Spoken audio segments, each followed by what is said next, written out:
பொது காலம் 9ஆம் வாரம் சனிக்கிழமை. நற்செய்தி வாசகம். மார்க் எழுதிய தூய நற்செய்தியிலிருந்து வாசகம். அதிகாரம் 12, இறை வார்த்தைகள் 38 44 முடிய. அக்காலத்தில் இயேசு கற்பித்துக் கொண்டிருந்த போது மறைநூல் அறிஞர்களை குறித்து கவனமாய் இருங்கள். அவர்கள் தொங்கல் ஆடை அணிந்து நடமாடுவதையும் சந்தை வெளிகளில் மக்கள் தங்களுக்கு வணக்கம் செலுத்துவதையும் விரும்புகிறார்கள். தொழுகை கூடங்களில் முதன்மையான இருக்கைகளையும் விருந்துகளில் முதன்மையான இடங்களையும் பெற விரும்புகிறார்கள். கைம்பெண்களின் வீடுகளை பிடுங்கிக் கொள்கிறார்கள்.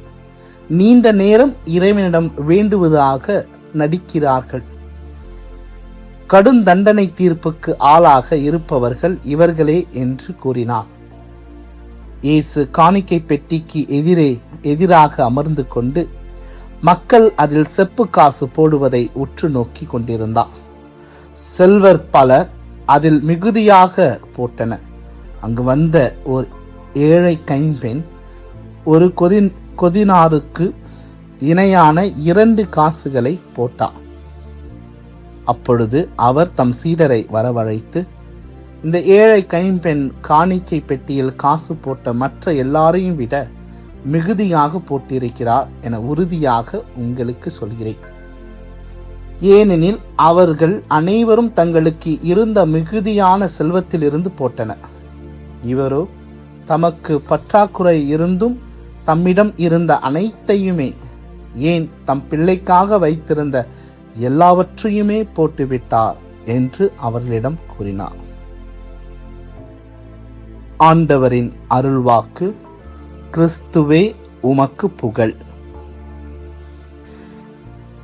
அன்புமிக்க சகோதர சகோதரிகளே, இறை இயேசுவின் செல்ல பிள்ளைகளே, இன்றைய நற்செய்தியில் இயேசு மறைநூல் அறிஞர்களை கண்டிப்பதை வாசிக்க கேட்டோம். வின்சென்ட் சர்ச்சில் கூறுகிறார், நாம் எதை பெறுகிறோம் என்பதை கொண்டு வாழ்க்கை நடத்துகிறோம். ஆனால் நாம் எதை கொடுக்கிறோம் என்பதை கொண்டே ஒரு உன்னதமான வாழ்க்கையை உருவாக்குகிறோம்.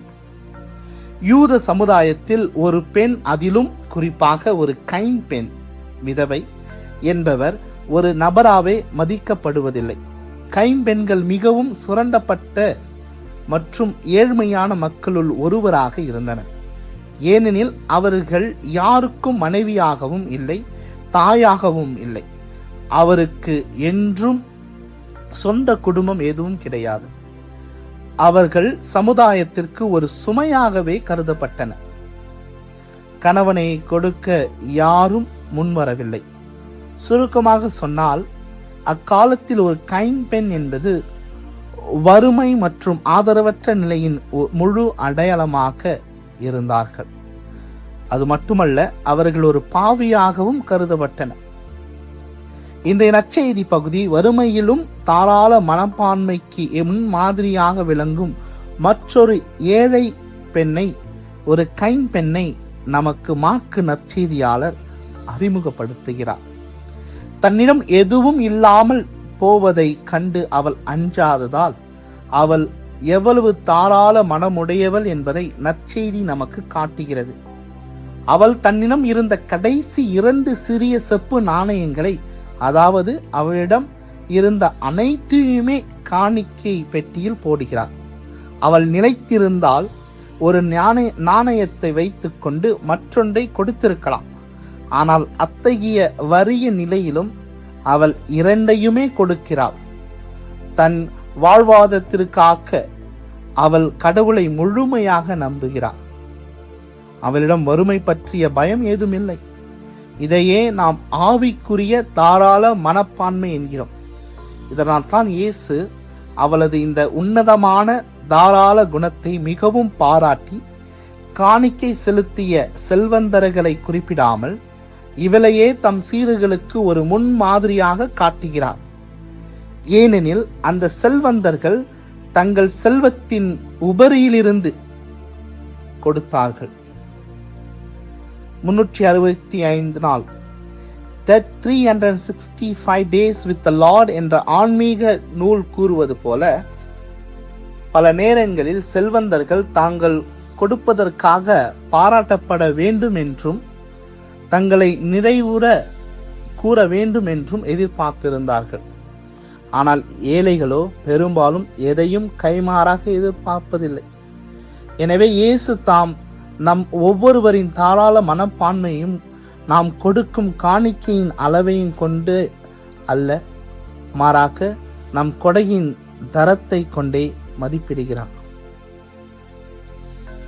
அருட்தந்தை ராஸ் கூறுவது போல, கடவுளின் பார்வையில் நாம் எவ்வளவு கொடுக்கிறோம் என்பது முக்கியமல்ல, கொடுக்கும்போது நம் எண்ணம் எவ்வளவு தூய்மையானதாக இருக்கிறது என்பதே முக்கியம்.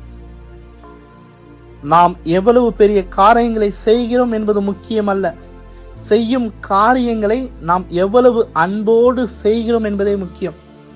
இந்த ஏழை கைம்பெண்ணின் முன்மாதிரி வழியாக இயேசு தாராள மனப்பான்மையை பற்றி நமக்கு இவ்வாறு கற்பிக்கிறார். முதலாவதாக அவர் நமக்கு கற்பிப்பது எந்த ஒரு நிபந்தனையும் சுயநலமும் இல்லாத கொடை. நம்முடைய தாராள மனப்பான்மை எவ்வித எதிர்பார்ப்புகளும் இன்றி இருக்க வேண்டும் என்று இயேசு கூறுகிறார். ஏனெனில் நம்மில் பலர் நாம் செய்யும் காரியங்களுக்கு பிரதிபலனை அங்கீகாரத்தையும் எதிர்பார்த்ததாக தெரிகிறது. இதனால் கடவுள் மற்றும் பிறர் மீதான நம் அன்பில் சுயநலமான நிபந்தனைகள் பிணைக்கப்பட்டுள்ளன. புனித லூக்கா நற்செய்தியில் இதை பற்றிய சில போதனைகளை இயேசு நமக்கு குறிப்பிட்டு காட்டுகிறார். உன்னிடம் கேட்கும் எவருக்கும் கொடு, உன்னுடையதை எடுத்து கொள்வரிடமிருந்து அதை திரும்ப கேட்காதே. உங்களிடம் அன்பு செலுத்துவரிடமே நீங்கள் அன்பு செலுத்துவீர்களானால் உங்களுக்கு என்ன நற்பெயர் கிடைக்கும்?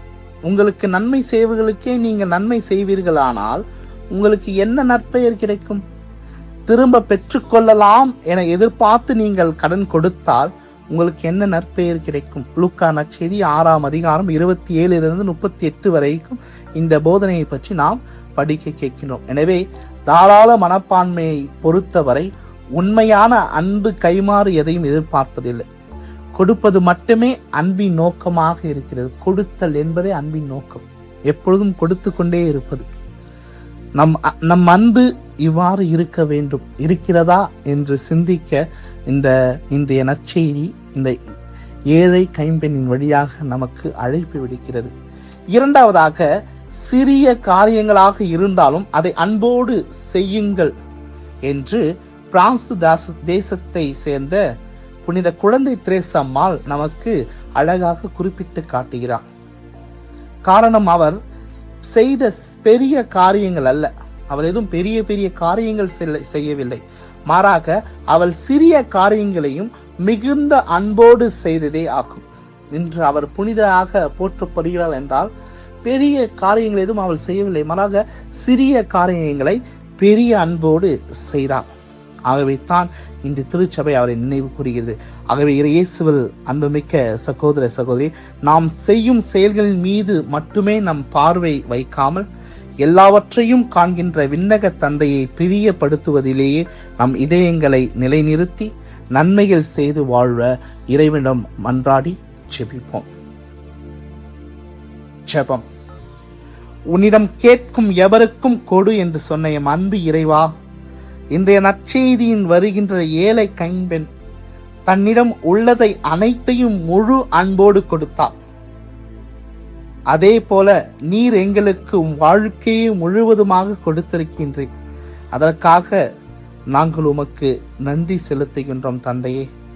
இந்நாளிலே நாங்கள் அனைவரும் உம் பாதமாக எங்களை முழுவதுமாக காணிக்கையாக வைத்து ஜெபிக்கின்றோம். ஏழை கைம்பெண்ணை போல நாங்களும் தாராள மனமும் உயர்ந்த எண்ணமும் பிறரை அன்பு செய்யும் உள்ளமும் கொண்டு வாழ அருள் தர உம்மிடம் இறைஞ்சி மன்றாடி ஜெபிக்கின்றோம். ஆமேன்.